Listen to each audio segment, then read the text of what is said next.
Ruth ਦੀ ਕਿਤਾਬ। ਇਹ ਇੱਕ ਉੱਤਮ ਅਧਿਆਤਮਿਕ ਕਲਾ ਦੀ ਰਚਨਾ ਹੈ। ਇਹ ਸਾਨੂੰ ਇਸ ਸਵਾਲ ਉੱਤੇ ਵਿਚਾਰ ਕਰਨ ਤੇ ਮਜਬੂਰ ਕਰ ਦਿੰਦੀ ਹੈ ਕਿ ਕਿਸ ਤਰ੍ਹਾਂ ਪਰਮੇਸ਼ਵਰ ਸਾਡੀਆਂ ਰੋਜ਼ਾਨਾ ਦੀਆਂ ਖੁਸ਼ੀਆਂ ਅਤੇ ਜੀਵਨ ਦੀਆਂ ਮੁਸ਼ਕਲਾਂ ਵਿੱਚ ਸ਼ਾਮਿਲ ਹੈ।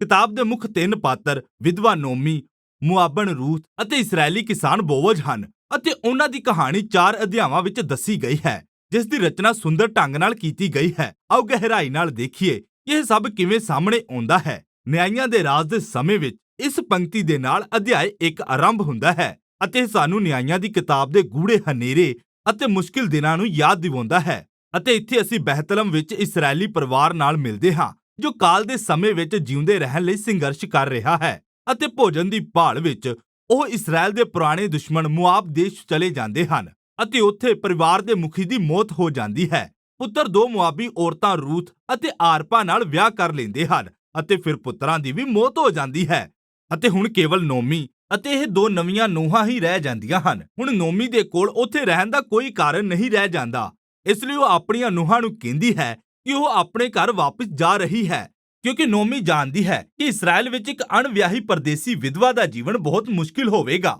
ਅਤੇ ਇਸ ਲਈ ਉਹ ਉਹਨਾਂ ਨੂੰ ਉੱਥੇ ਹੀ ਰਹਿਣ ਲਈ ਜ਼ੋਰ ਦਿੰਦੀ ਹੈ। ਆਰਪਾ ਮੰਨ ਜਾਂਦੀ ਹੈ, ਪਰ ਰੂਥ ਨਹੀਂ ਮੰਨਦੀ।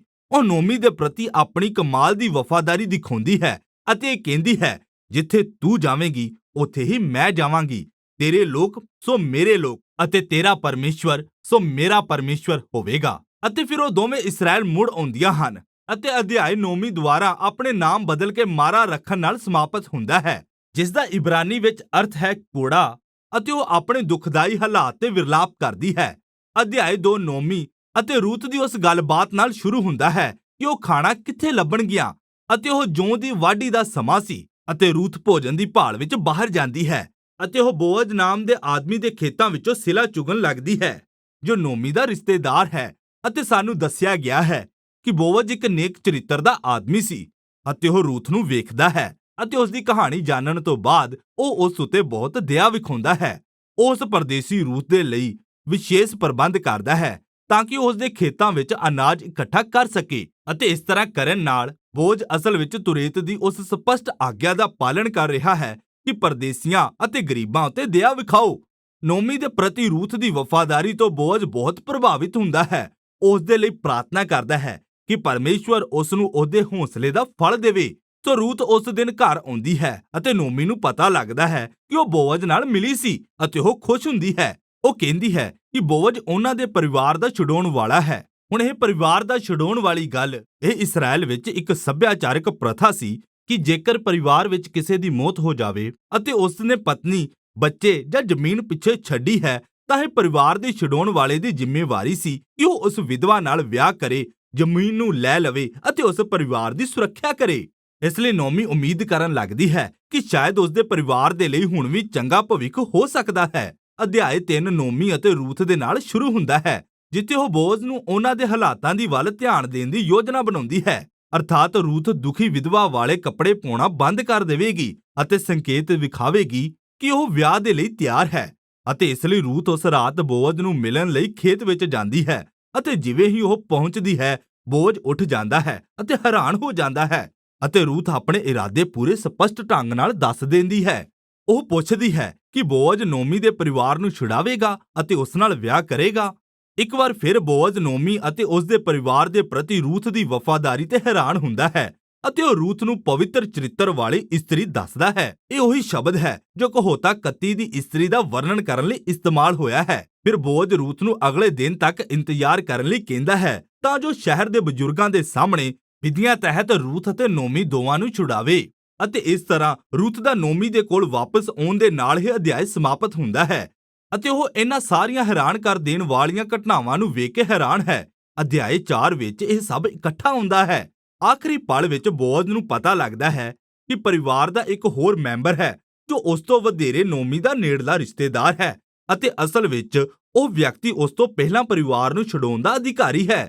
ਪਰ ਆਖਰੀ ਸਮੇਂ ਤੇ ਜਦੋਂ ਉਸ ਪਰਿਵਾਰ ਦੇ ਇਸ ਮੈਂਬਰ ਨੂੰ ਪਤਾ ਲੱਗਦਾ ਹੈ ਕਿ ਉਸ ਨੂੰ ਮੁਆਬਣ ਰੂਥ ਨਾਲ ਵਿਆਹ ਕਰਨਾ ਹੋਵੇਗਾ ਤਾਂ ਉਹ ਮਨਾ ਕਰ ਦਿੰਦਾ ਹੈ। ਪਰ ਯਾਦ ਰੱਖੋ, ਬੋਅਜ਼ ਰੂਥ ਦੇ ਸੱਚੇ ਚਰਿੱਤਰ ਨੂੰ ਜਾਣਦਾ ਸੀ ਅਤੇ ਉਹ ਨੋਮੀ ਦੀ ਪਰਿਵਾਰਿਕ ਸੰਪਤੀ ਨੂੰ ਪ੍ਰਾਪਤ ਕਰਦਾ ਹੈ ਅਤੇ ਰੂਥ ਨਾਲ ਵਿਆਹ ਕਰ ਲੈਂਦਾ ਹੈ। ਅਤੇ ਜਿਸ ਤਰ੍ਹਾਂ ਸ਼ੁਰੂਆਤ ਵਿੱਚ ਰੂਥ ਨੋਮੀ ਦੇ ਪਰਿਵਾਰ ਦੇ ਪ੍ਰਤੀ ਵਫਾਦਾਰ ਸੀ, ਉਸੇ ਤਰ੍ਹਾਂ ਹੁਣ ਬੋਅਜ਼ ਵੀ ਨੋਮੀ ਦੇ ਪਰਿਵਾਰ ਪ੍ਰਤੀ ਵਫਾਦਾਰ ਰਹਿੰਦਾ ਹੈ। ਕਹਾਣੀ ਅਧਿਆਇ 1 ਦੀ ਸਭ ਦੁਖਦਾਈ ਘਟਨਾ ਨੂੰ ਪਲਟਦੇ ਹੋਏ ਸਮਾਪਤ ਹੁੰਦੀ ਹੈ। ਪਤੀ ਅਤੇ ਪੁੱਤਰਾਂ ਦੀ ਮੌਤ ਉਲਟ ਜਾਂਦੀ ਹੈ ਕਿਉਂਕਿ ਰੂਥ ਦਾ ਦੁਬਾਰਾ ਵਿਆਹ ਹੁੰਦਾ ਹੈ ਅਤੇ ਇੱਕ ਪੁੱਤਰ ਨੂੰ ਜਨਮ ਦਿੰਦੀ ਹੈ, ਜਿਸ ਤੋਂ ਨੋਮੀ ਨੂੰ ਬਹੁਤ ਖੁਸ਼ੀ ਮਿਲਦੀ ਹੈ। ਅਤੇ ਸ਼ੁਰੂਆਤ ਅਤੇ ਅੰਤ ਦੇ ਵਿੱਚ ਇਹ ਤੁਲਨਾ ਹੋਰ ਵੀ ਹੈਰਾਨੀਜਨਕ ਹੈ। ਯਾਦ ਕਰੋ ਕਿ ਕਿਤਾਬ ਦੀ ਸ਼ੁਰੂਆਤ ਦੀ ਦੁਖਦਾਈ ਘਟਨਾ ਤੋਂ ਬਾਅਦ ਰੂਥ ਦੀ ਵਫਾਦਾਰੀ ਨੇ ਇੱਕ ਵੱਡਾ ਕੰਮ ਕੀਤਾ ਹੈ ਜੋ ਪਰਿਵਾਰ ਨੂੰ ਬਹਾਲੀ ਦੇ ਵੱਲ ਲੈ ਜਾਂਦਾ ਹੈ। ਇਹ ਤੁਲਨਾ ਵਿਚਕਾਰਲੇ ਅਧਿਆਵਾਂ ਦੀ ਰਚਨਾ ਵਿੱਚ ਵੀ ਵਿਖਾਈ ਦਿੰਦੀ ਹੈ। ਹਰੇਕ ਅਧਿਆਇ ਦਾ ਆਰੰਭ ਨੋਮੀ ਅਤੇ ਰੂਥ ਦੁਆਰਾ ਆਪਣੀ ਯੋਜਨਾ ਬਣਾਉਣ ਨਾਲ ਹੁੰਦਾ ਹੈ ਅਤੇ ਫਿਰ ਉਸ ਦੇ ਬਾਅਦ ਰੂਥ ਅਤੇ ਬੋਅਜ਼ ਦਾ ਮਿਲਣਾ ਹੁੰਦਾ ਹੈ ਅਤੇ ਹਰੇਕ ਅਧਿਆਇ ਦੀ ਸਮਾਪਤੀ ਨੋਮੀ ਅਤੇ ਰੂਥ ਦੁਆਰਾ ਜੋ ਕੁਝ ਹੋਇਆ ਉਸ ਉੱਪਰ ਆਨੰਦ ਮਨਾਉਣ ਨਾਲ ਹੁੰਦੀ ਹੈ। ਇਸ ਕਹਾਣੀ ਦੀ ਰਚਨਾ ਖੂਬਸੂਰਤ ਹੈ ਅਤੇ ਇਹ ਰਚਨਾ ਅਸਲ ਵਿੱਚ ਕਹਾਣੀ ਦੇ ਇੱਕ ਦਿਲਚਸਪ ਤੱਥ ਨਾਲ ਜੁੜਦੀ ਹੈ, ਜੋ ਇਹ ਹੈ ਕਿ ਪਰਮੇਸ਼ਵਰ ਦਾ ਬਹੁਤ ਘੱਟ ਜ਼ਿਕਰ ਕੀਤਾ ਗਿਆ ਹੈ। ਪਾਤਰ ਕਦੀ-ਕਦੀ ਪਰਮੇਸ਼ਵਰ ਦੇ ਬਾਰੇ ਗੱਲ ਕਰਦੇ ਹਨ, ਪਰ ਅਸਲ ਵਿੱਚ ਵਕਤਾ ਪਰਮੇਸ਼ਵਰ ਦੁਆਰਾ ਕਹਾਣੀ ਵਿੱਚ ਸਿੱਧੇ ਤੌਰ ਤੇ ਕੁਝ ਕਰਨ ਦਾ ਜ਼ਿਕਰ ਨਹੀਂ ਕਰਦਾ ਅਤੇ ਇਹ ਉਸ ਦੀ ਸਿਆਣਪ ਹੈ ਕਿਉਂਕਿ ਇਸ ਕਹਾਣੀ ਦੇ ਹਰ ਦ੍ਰਿਸ਼ ਦੇ ਪਿੱਛੇ ਪਰਮੇਸ਼ਵਰ ਦੀ ਕਿਰਪਾ ਕੰਮ ਕਰ ਰਹੀ ਹੈ ਜੋ ਸਭ ਪਾਤਰਾਂ, ਹਾਲਾਤਾਂ ਅਤੇ ਚੋਣਾਂ ਨੂੰ ਇਕੱਠਿਆਂ ਬੁਣਦਾ ਹੈ।